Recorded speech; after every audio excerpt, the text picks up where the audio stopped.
તો ભારે વરસાદને લઈને સુરત જિલ્લા શિક્ષણ અધિકારીનો મોટો નિર્ણય લેવામાં આવ્યો છે। ભારે વરસાદમાં શાળામાં રજાનો નિર્ણય આચાર્ય લઈ શકશે। વરસાદમાં વિદ્યાર્થીઓ મુશ્કેલીમાં ન મુકાય તે ધ્યાન રાખવાનું રહેશે। પૂરની સ્થિતિમાં શાળાઓમાં રજા રાખવાની સૂચના પણ અપાઈ છે।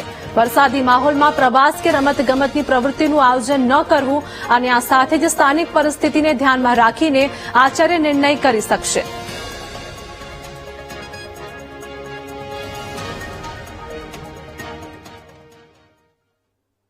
સુરતમાં ભારે વરસાદથી દિવાલ ધરાશાયી થઈ હોય તેવી ઘટના સામે આવી છે। પાલ વિસ્તારમાં આવેલી ઓર્ચિડ એલાઇટની દિવાલ ધરાશાયી થઈ। ભારે વરસાદની આ ઘટના બની છે। દિવાલ ધરાશાયી થવાનો લાઈવ વિડીયો પણ મોબાઈલમાં કેદ થયો। સત્વન પ્રોજેક્ટની બેદરકારી હોવાનો આક્ષેપ પણ છે।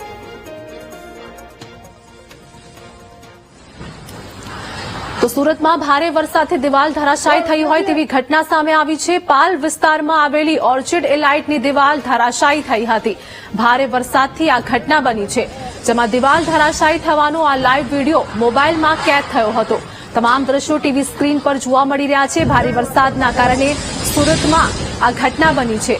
સત્વન પ્રોજેક્ટની બેદરકારીના કારણે આ દિવાલ ધરાશાયી થઈ હોય તેવા અનેક આક્ષેપ પણ કરવામાં આવ્યા છે।